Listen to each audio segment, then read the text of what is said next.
ನಮಸ್ಕಾರ ಸ್ನೇಹಿತರೆ, favourite fish ಚಾನಲ್ಗೆ ಸ್ವಾಗತ. ನಾನು ನಿಮ್ಮ ಕುಮಾರಸ್ವಾಮಿ. ಸ್ನೇಹಿತರೆ, ಇವತ್ತಿನ ವಿಶೇಷ ಏನಪ್ಪ ಅಂತ ಹೇಳಿದ್ರೆ, ಶ್ರೀ ಭುವನೇಶ್ವರಿ ಜನಜಾಗೃತಿ ಸಂಘ ಇವರ ವತಿಯಿಂದ 70ನೇ ಕರ್ನಾಟಕ ರಾಜ್ಯೋತ್ಸವದ ಸಮಾರಂಭವನ್ನು ದಿನಾಂಕ 12/12/2025 ಶುಕ್ರವಾರದಿಂದ 14/12/2025 ಭಾನುವಾರದವರೆಗೆ 3 ದಿನಗಳ ಅದ್ದೂರಿ ಕಾರ್ಯಕ್ರಮವನ್ನು ತುಂಬ ವಿಜೃಂಭಣೆಯಿಂದ ನಡೆಸ್ಕೊಡ್ತಾ ಇದ್ದಾರೆ. ಅದಕ್ಕೋಸ್ಕರ ಎಲ್ಲ ಕನ್ನಡ ಕಲಾಭಿಮಾನಿಗಳು, ಕನ್ನಡ ಕಲಾ ರಸಿಕರು ಹೆಚ್ಚಿನ ಸಂಖ್ಯೆಯಲ್ಲಿ ಭಾಗವಹಿಸಿ ಈ ಕನ್ನಡ ರಾಜ್ಯೋತ್ಸವ ಹಾಗೆ ಅಣ್ಣಮ್ಮ ದೇವಿಯ ಉತ್ಸವವನ್ನು ಯಶಸ್ವಿಗೊಳಿಸಬೇಕೆಂದು ತಮ್ಮಲ್ಲಿ ಈ ಮೂಲಕ ಕೇಳ್ಕೊಡ್ತಾ ಇದ್ದೀನಿ. ಸ್ನೇಹಿತರೆ ನೋಡಿ, ಎಷ್ಟೊಂದು ವಿದ್ಯುತ್ ಅಲಂಕಾರವನ್ನು ಸಖತ್ತಾಗಿ ಮಾಡಿದ್ದಾರೆ, ತುಂಬ ಚೆನ್ನಾಗಿ ಮಾಡಿದ್ದಾರೆ. ಹಾಗೆ ಎಲ್ಲ ಕಾರ್ಯಕ್ರಮಕ್ಕೋಸ್ಕರ ವೇದಿಕೆಯನ್ನು ಎಲ್ಲ ಸಜ್ಜು ಮಾಡ್ತಾ ಇದ್ದಾರೆ. ಹಾಗಾಗಿ ಎಲ್ಲ ಕನ್ನಡ ಕಲಾ ಅಭಿಮಾನಿಗಳು ಬಂದು ಈ ಕಾರ್ಯಕ್ರಮವನ್ನು ಯಶಸ್ವಿಗೊಳಿಸಬೇಕು, ಹಾಗೆ ತಾಯಿ ಅಣ್ಣಮ್ಮನ ಕೃಪಾ ಕಟಾಕ್ಷಕ್ಕೆ ಪಾತ್ರರಾಗಬೇಕು ಅಂತ ಈ ಮೂಲಕ ತಮ್ಮಲ್ಲಿ ಶ್ರೀ ಭುವನೇಶ್ವರಿ ಜನಜಾಗೃತಿ ಸಂಘ ಇವರ ವತಿಯಿಂದ ಮನವಿ ಮಾಡ್ತಾ ಇದ್ದೀವಿ. ಸ್ನೇಹಿತರೆ ನೋಡಿ, ಇಲ್ಲೆಲ್ಲ ಕಾರ್ಯಕ್ರಮಕ್ಕೆ ವೇದಿಕೆಯನ್ನು ಸಜ್ಜು ಮಾಡ್ತಾ ಇದ್ದಾರೆ. ಎಲ್ಲ ರೀತಿಯ ವ್ಯವಸ್ಥೆಯನ್ನು ತುಂಬ ಅಚ್ಚುಕಟ್ಟಾಗಿ ಮಾಡಿಕೊಳ್ತಾ ಇದ್ದಾರೆ. 12/12/2025 ಬೆಳಿಗ್ಗೆ 11:30ಕ್ಕೆ 101 ಪೂರ್ಣ ಕುಂಭ ಕಳಸಗಳೊಂದಿಗೆ 8ನೇ ಮುಖ್ಯ ರಸ್ತೆಯಲ್ಲಿ ಬರಮಾಡಿಕೊಂಡು ಪ್ರತಿಷ್ಠಾಪಿಸಲಾಗುವುದು. ಹಾಗೆ ಸಂಜೆ 6 ಗಂಟೆಗೆ ಮಹಾಮಂಗಳಾರತಿ ಮತ್ತು ಪ್ರಸಾದ ವಿನಿಯೋಗ ಇರುತ್ತೆ. ಸರ್, ಇವಾಗ ನಾಳೆ ಒಂದು ಜನಜಾಗೃತಿ ವೇದಿಕೆ ವತಿಯಿಂದ ಒಂದು ಅದ್ದೂರಿ ರಾಜ್ಯೋತ್ಸವ ಮತ್ತು ಅಣ್ಣಮ್ಮ ದೇವಿ ಉತ್ಸವ ನಡೀತಾ ಇದೆ. ಸೊ ಇದರ ಮೂಲ ಉದ್ದೇಶ ಮತ್ತು ಎಷ್ಟನೇ ವರ್ಷ ಕಾರ್ಯಕ್ರಮ, ನಾಳೆಯಿಂದ ಏನೆಲ್ಲ ಕಾರ್ಯಕ್ರಮ ಒಳಗೊಂಡಿರ್ತದೆ? ನಮಸ್ಕಾರ ಪ್ರಿಯ ವೀಕ್ಷಕರೇ, ನನ್ನ ಹೆಸರು ವಾದಿರಾಜ ಪ್ರಸನ್ನ. ನಾನು ಸಂಸ್ಕೃತಿ ಚಿಂತಕ ಮತ್ತು ಆಧ್ಯಾತ್ಮಿಕ ಚಿಂತಕ. ಇದು ಭುವನೇಶ್ವರಿ ಜನಜಾಗೃತಿ ಸಂಘ ನಮ್ಮ ಭುವನೇಶ್ವರಿ ನಗರದಲ್ಲಿ, ಅಂದರೆ ಟಿ ದಾಸರಹಳ್ಳಿಯ ಬೆಂಗಳೂರಿನಲ್ಲಿ ಇರತಕ್ಕಂಥ ನಿವಾಸಿಗಳೆಲ್ಲ ಮಾಡಿಕೊಂಡಿರುವಂಥ ಸಂಘ. ಇಲ್ಲಿ ಈ ವರ್ಷ ನಾವು ಅದ್ಧೂರಿಯಾದಂತಹ ಅಣ್ಣಮ್ಮನ ಉತ್ಸವ, ಅಣ್ಣಮ್ಮನ ಒಂದು 3 ದಿವಸಗಳ ಶುಕ್ರವಾರ, ಶನಿವಾರ ಮತ್ತು ಭಾನುವಾರ ನಡೆಸುವಂತಹ ವಿಜೃಂಭಣೆಯ ಭಕ್ತಿ ಶ್ರದ್ಧೆಗಳಿಂದ ನಡೆಸುವಂಥ ಕಾರ್ಯಕ್ರಮ. ಮತ್ತು ಈಗ ನಾವು ವಿಶೇಷವಾಗಿ ಈ ವರ್ಷ 12ನೇ ತಾರೀಕು ಶುಕ್ರವಾರದಂದು ಪ್ರಾರಂಭವಾಗಿ 12, 13, 14 ಈ 3 ದಿವಸಗಳು ಕನ್ನಡ ರಾಜ್ಯೋತ್ಸವವನ್ನು ಮತ್ತು ಅಣ್ಣಮ್ಮನ ಉತ್ಸವವನ್ನು ನಾವಿಲ್ಲಿ ಹಮ್ಮಿಕೊಂಡಿದ್ದೇವೆ. ಇದರಲ್ಲಿ ಪ್ರತಿಯೊಬ್ಬ ಮಹಿಳೆಯರು ಮತ್ತು ಈ ನಗರದ ನಿವಾಸಿಗಳೆಲ್ಲ ತುಂಬ ಉತ್ಸಾಹದಿಂದ ಬಂದಿದ್ದಾರೆ. ಮತ್ತು ಇಲ್ಲಿ ವಿಶೇಷವಾಗಿ ಏನು ಮಾಡ್ತಾ ಇದ್ದೀವಪ್ಪ ಅಂದರೆ, ನಮ್ಮ 8ನೇ ಮೈಲ್ ಸರ್ಕಲ್ನಿಂದ ಭುವನೇಶ್ವರಿ ನಗರದ ಈ ಒಂದು ಮೈದಾನದವರೆಗೂ 101 ಪೂರ್ಣ ಕುಂಭದ ಸ್ವಾಗತದೊಂದಿಗೆ ಮಹಾತಾಯಿ ಅಣ್ಣಮ್ಮನ್ನ ನಾವು ಇಲ್ಲಿ ಬರಮಾಡ್ಕೋತಾ ಇದ್ದೀವಿ. ಮತ್ತು ಇಲ್ಲಿ ಒಂದು ವಿಶೇಷವಾದಂತಹ ಮಂಟಪದ ವೇದಿಕೆಯನ್ನು ಇಟ್ಟಿದ್ದೀವಿ. ಅಲ್ಲಿ ಶ್ರೀ ಮಹಾಮಾತೆ ಜಗನ್ಮಾತೆ ಮಾತೆ ಅಣ್ಣಮ್ಮನ ಒಂದು ಪ್ರಾಣ ಪ್ರತಿಷ್ಠಾಪನೆಯನ್ನ ನಾಳೆ ಮಾಡ್ತಾ ಇದ್ದೀವಿ. ಹೆಂಗಸರೆಲ್ಲ ಆರತಿ ಮಾಡ್ಬೋದು, ಗಂಡಸರೆಲ್ಲ ಬಂದು ಹೂವಿನ ಒಂದು ಪುಷ್ಪಾರ್ಚನೆಯನ್ನು ಮಾಡಿ ಶ್ರದ್ಧೆ ಭಕ್ತಿಗಳಿಂದ ಆ ತಾಯಿಯನ್ನ ನಾವು ಬೇಡ್ಕೊಂಡ್ರೆ ಆ ಜಗನ್ಮಾತೆಯು ಆದಿ ಭೌತಿಕ, ಆದಿ ಆಧ್ಯಾತ್ಮಿಕ, ಆದಿ ದೈವಿಕ 3 ಕ್ಷೇತ್ರಗಳಲ್ಲಿ ನಮ್ಮ ಉನ್ನತಿಯನ್ನು ಕೊಡುವಂತಹ, ನಮ್ಮ ಸದ್ಗತಿಯನ್ನು ಕೊಡುವಂತಹ, ದಿನೇ ದಿನೇ ನಮ್ಮ ಭಕ್ತಿ ಶ್ರದ್ಧೆಗಳನ್ನ ಇಂಪ್ರೂವ್ ಮಾಡುತ್ತೆ. ಮತ್ತು ನಮಗೆಲ್ಲರಿಗೂ ಏನು ಬೇಕೋ ಆ ತಾಯಿ ಮಹಾತಾಯಿ ಕೊಡ್ತಾಳೆ ಎಂಬುದಾಗಿ ತಮ್ಮಲ್ಲಿ ಕಳಕಳಿಯ ಪ್ರಾರ್ಥನೆ. ಈ ಒಂದು ಕಾರ್ಯಕ್ರಮಕ್ಕೆ ತಾವೆಲ್ಲ ಆಗಮಿಸಬೇಕು. 3 ದಿನದಲ್ಲಿ ವಿಶೇಷವಾದ ಕಾರ್ಯಕ್ರಮ ಏನಂತಂದರೆ, ತಾಯಿಗೆ ಮಾಡಿರ್ತಕ್ಕಂಥ ಪ್ರಸಾದವನ್ನು, ಅನ್ನದಾನವನ್ನು ಇಟ್ಕೊಂಡಿದ್ದೀವಿ. ಪ್ರತಿ ದಿವಸ ಮಧ್ಯಾಹ್ನ ಮತ್ತು ಸಂಜೆಯಂದು ಈ ಒಂದು ಅನ್ನದಾಸೋಹವನ್ನು ನಾವು ಇಲ್ಲಿ ಹಮ್ಮಿಕೊಂಡಿದ್ದೀವಿ. ದೇವಿಯ ಕೃಪೆಗೆ ಪಾತ್ರರಾಗಿ ದೇವಿಯ ಪ್ರಸಾದವನ್ನು ಸ್ವೀಕರಿಸಿ ಪ್ರಸನ್ನರಾಗಬೇಕು ಅಂತ ಕೇಳಿಕೊಳ್ತಾ ತಮ್ಮಲ್ಲಿ ವಿಶೇಷವಾದಂಥ ಮನವಿಯನ್ನು ಮಾಡ್ತಾ ಇದ್ದೀನಿ.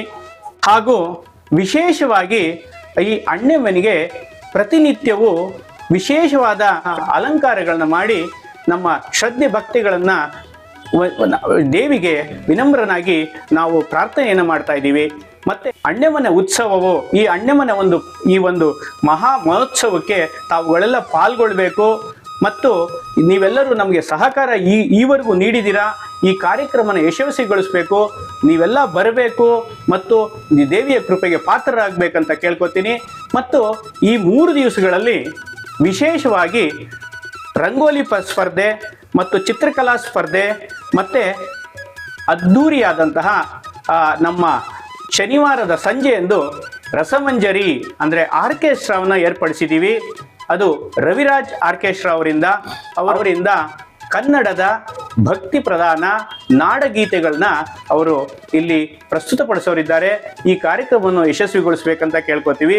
ಮತ್ತು ಕಡೆಯದಾಗಿ ಆ ಭಾನುವಾರದಂದು ಆ ದೇವಿಯನ ವಿಶೇಷವಾದ ಬೆಳ್ಳಿಯ ಪಲ್ಲಕ್ಕಿಯಲ್ಲಿ ಹೂವು ಪುಷ್ಪಗಳಿಂದ ಅಲಂಕೃತರಾದ ಸರ್ವಮಂಗಳೆಯಾದಂತಹ ಅಣ್ಣೆಮ್ಮ ಇಡೀ ನಮ್ಮ ಭುವನೇಶ್ವರಿ ನಗರದ ಪ್ರತಿಯೊಂದು ರಸ್ತೆಗೂ ಉತ್ಸವ ಮೆರವಣಿಗೆಗಳೊಂದಿಗೆ ನಾವು ಈ ಕಾರ್ಯಕ್ರಮವನ್ನು ನಡೆಸಲು ಹಮ್ಮಿಕೊಂಡಿದ್ದೀವಿ. ತಾವುಗಳೆಲ್ಲರೂ ಸಕಾಲಕ್ಕೆ ಬಂದು ದೇವಿ ಕೃಪೆಗೆ ಪಾತ್ರರಾಗಬೇಕಂತ ತಮ್ಮಲ್ಲಿ ಕಳಕಳಿಯ ಪ್ರಾರ್ಥನೆ, ಮನವಿ. ಹಾಗೆ ಈ ಒಂದು ಕಾರ್ಯಕ್ರಮಕ್ಕೆ ಯಾರ್ಯಾರು ತುಂಬಾ ಮೇನ್ ಗಣ್ಯರು ಯಾರು? ದಾಸರಿ ವಿಧಾನಸಭಾ ಕ್ಷೇತ್ರದ ಮುನ್ರಾಜ್ ಸರ್ಗೆ ನಾವು ಹಾಲಿ ಮುಂದೆ ಶಾಸಕರಾದ ಎಸ್ ಮುನ್ರಾಜ್ ಅವರಿಗೆ ಆಹ್ವಾನ ಕೊಟ್ಟಿದ್ದೀವಿ. ಅವ್ರ ಟೈಮಿಂಗ್ಸ್ ನೋಡಿ ಬರ್ತೀನಿ ಅಂತ ಹೇಳಿದ್ದಾರೆ. ಹಾಗೂ ನಮ್ಮ ನಿಕಟಪೂರ್ವ ಶಾಸಕರಾದ ಆರ್ ಮಂಜುನಾಥ್ ಅವರು ನಾವು ಇನ್ವಿಟೇಷನ್ ಕೊಟ್ಟಿದ್ದೀವಿ, ಬರ್ತೀವಿ, ಇದು ನಾವು ಸಮಯ ಇದ್ದಾಗ ಬರ್ತೀನಿ ಅಂತ ಹೇಳಿದ್ದಾರೆ. ಹಾಗೂ ನಮ್ಮ ಇದು ಕಾಂಗ್ರೆಸ್ ಮುಖಂಡರಾದ ಜಗದೀಶ್ ಅವರಿಗೂ ನಾವು ಆಹ್ವಾನ ಕೊಟ್ಟಿದ್ದೀವಿ, ಬರ್ತೀವಿ ಅಂತ ಹೇಳಿದ್ದಾರೆ. ಹಾಗೂ ನಮ್ಮ ಬಸವರಾಜ್ ಡೈನಾಮಿಟಿಕ್ ಅವ್ರಿಗೂ ವಿಶೇಷವಾಗಿ ನಾವು ಆಹ್ವಾನ ಕೊಟ್ಟಿದ್ದೀವಿ, ಬರ್ತೀವಿ ಅಂತ ಹೇಳಿದ್ದಾರೆ. ಹಾಗೂ ಜಯಂತಿ ಭಗವಾನ್ ನಮ್ಮ ಕಾಂಗ್ರೆಸ್ ಮುಖಂಡರು ಅವ್ರಿಗೂ ನಾವು ವಿಶೇಷವಾಗಿ ಆಹ್ವಾನ ಕೊಟ್ಟಿದ್ದೀವಿ, ಅವರು ಬರ್ತೀನಿ ಅಂತ ಹೇಳಿದ್ದಾರೆ. ಹಾಗೂ ಎಲ್ಲ ಗಣ್ಯರಿಗೂ ನಾವು ಲೋಕೇಶ್ ಆಗಿರ್ಬೋದು, ಎಲ್ಲ ಗಣ್ಯರಿಗೂ ನಾವು ವಿಶೇಷವಾಗಿ ಆಹ್ವಾನ ಕೊಟ್ಟಿದ್ದೀವಿ. ಅವರು ಸಮಯ ನಿಗದಿಪಡಿಸಿ ಬರ್ತೀವಿ ಅಂತ ಹೇಳಿದ್ದಾರೆ.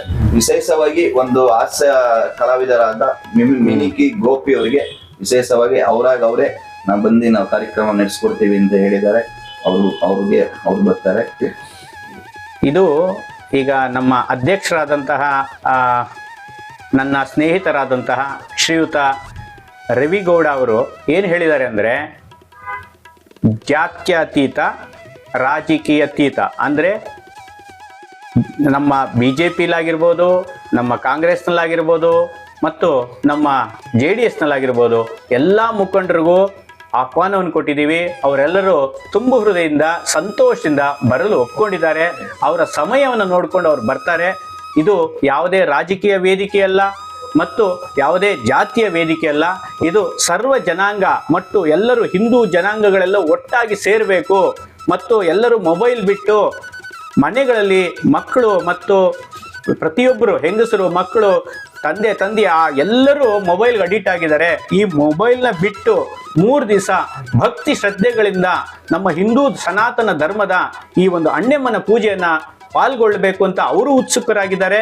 ಮತ್ತು ಅನೇಕ ಕಾರ್ಯಕ್ರಮಗಳು, ನೃತ್ಯ ಕಾರ್ಯಕ್ರಮಗಳು ಮತ್ತು ಅನೇಕ ರಂಗೋಲಿ ಕಾರ್ಯಕ್ರಮಗಳಿಗೆಲ್ಲ ಹೆಂಗಸರಿಗೆ ವಿಶೇಷವಾದ ಆಹ್ವಾನ ಕೊಟ್ಟು ಅವರಲ್ಲೇ ತಂಡಗಳನ್ನ ರಚಿಸಿ ಅದರಲ್ಲಿ ಸ್ಪರ್ಧೆಯನ್ನು ಏರ್ಪಡಿಸಿ ಸೂಕ್ತ ಬಹುಮಾನಗಳನ್ನು ಕೊಡ್ತಿದ್ದೀವಿ. ಅಂದರೆ ನಾವು ಇದು ಯಾವುದೇ ರೀತಿಯ ರಾಜಕೀಯ ವೇದಿಕೆ ಅಲ್ಲ ಮತ್ತು ಭಕ್ತಿ ಶ್ರದ್ಧೆಗೆ ಮತ್ತು ಹಿಂದೂ ಸನಾತನ ಧರ್ಮ ಒಗ್ಗಟ್ಟಾಗಬೇಕು, ಭಾರತೀಯ ಸಂಸ್ಕೃತಿಯ ಒಳನೋಟ ಏನು, ಭಾರತೀಯ ಸಂಸ್ಕೃತಿಯ ಶಕ್ತಿ ಏನು, ಭಾರತೀಯ ಸಂಸ್ಕೃತಿಯ ಸಂಸ್ಕಾರ ಏನು ಅನ್ನೋ ಒಂದು ವಿಚಾರದ ಮೇಲೆ ಈ ಒಂದು ಅಣ್ಣೆಮ್ಮನ ಉತ್ಸವ ಪ್ರಪ್ರಥಮ ಬಾರಿಯಾಗಿ ಮಾಡ್ತಾ ಇದ್ದೀವಿ. ತಾವುಗಳೆಲ್ಲರೂ ಆಗಮಿಸಿ ಈ ಒಂದು ಕಾರ್ಯಕ್ರಮನ ಯಶಸ್ವಿಗೊಳಿಸಿ ಅಂತ ಮತ್ತೆ ತಮ್ಮಲ್ಲಿ ಪ್ರಾರ್ಥನೆ ಮಾಡ್ತಾ ಇದ್ದೀನಿ. ಬರುವಂತ ಭಕ್ತಾದಿಗಳ ಪಾರ್ಕಿಂಗ್ ವ್ಯವಸ್ಥೆಗಳು ಅದೆಲ್ಲ ಅದು ನಮ್ಮ ಹಿಂದೆ ಮೈದಾನ ಇದೆ, ಅದಕ್ಕೆ ಸೂಕ್ತ ವ್ಯವಸ್ಥೆ ಮಾಡಿ ಅವ್ರು ಬರೋ ಟೈಮಲ್ಲಿ ಇದು ಯಾವುದೇ ರೀತಿ ಟ್ರಾಫಿಕ್ ಜಾಮ್ ಆಗ್ದಂಗೆ, ಜನಜಂಗುಳಿ ಆಗ್ದಂಗೆ, ಒಬ್ಬರಿಂದ ಒಬ್ಬರಿಗೆ ಘರ್ಷಣೆ ಆಗ್ದಂಗೆ, ನುಗ್ಗಲಾಗ್ದಂಗೆ ನಮ್ಮಲ್ಲಿ 100 ಜನ ಕಾರ್ಯಕರ್ತರಿದ್ದಾರೆ, ಸ್ವಯಂ ಸೇವಕರಿದ್ದಾರೆ. ಹಾಗೂ ಪರ್ಯಾಯ ವ್ಯವಸ್ಥೆಗಳು ಈ ಟ್ರಾಫಿಕ್ ಜಾಮ್ ಆಗ್ದಂಗೆ ಪರ್ಯಾಯ ರಸ್ತೆಗಳಿಗೆ ಅವರಿಗೆ ಸುಲಲಿತವಾಗಿ ಹೋಗಿ ಮುಖ್ಯ ರಸ್ತೆಗಳಿಗೆ ಹೋಗುವಂಥ ಮಾರ್ಗಗಳನ್ನ ಯಾವುದೂ ನಾವು ಬ್ಲಾಕ್ ಮಾಡಿಲ್ಲ. ಬ್ಲಾಕ್ ಮಾಡೋದು ನಮ್ಮ ಉದ್ದೇಶ ಅಲ್ಲ. ಕಾರ್ಯಕ್ರಮ ಯಶಸ್ವಿಗೊಳಿಸಬೇಕಂದ್ರೆ ಜನಗಳಿಗೂ ಸಂತೋಷ ಆಗಬೇಕು, ಜನಗಳಿಗೂ ತೊಂದರೆ ಆಗಬಾರ್ದು. ಆ ರೀತಿಯಾದಂಥ ಸುವ್ಯವಸ್ಥೆನ ಮಾಡ್ಕೊಂಡಿದ್ದೀವಿ. ಮತ್ತು ತುರ್ತು ಪರಿಸ್ಥಿತಿಗಳಲ್ಲಿ ನಾವು ಏನೇನು ಕ್ರಮಗಳನ್ನು ತಗೋಬೇಕು, ಮುಂಜಾಗ್ರತಾ ಕ್ರಮಗಳನ್ನ ಈಗ ಆಲ್ರೆಡಿ ನಾವು ತಗೊಂಡಿದ್ದೀವಿ. ಆ ಥರ ಯಾವುದೋ ಅಹಿತಕರ ಘಟನೆ ಆಗಲ್ಲ ಅನ್ನೋ ಒಂದು ವಿಶ್ವಾಸದ ಮೇಲೆ ಶ್ರದ್ಧೆ ಭಕ್ತಿಗಳಿಂದ ಈ ಅಣ್ಣಮ್ಮನ ಪೂಜೆಯನ್ನು ಮಾಡಬೇಕು ಅಂತ ನಾವು ಸಕಲ ಸಿದ್ಧತೆಗಳನ್ನ ಮಾಡ್ಕೊಂಡಿದ್ದೀವಿ.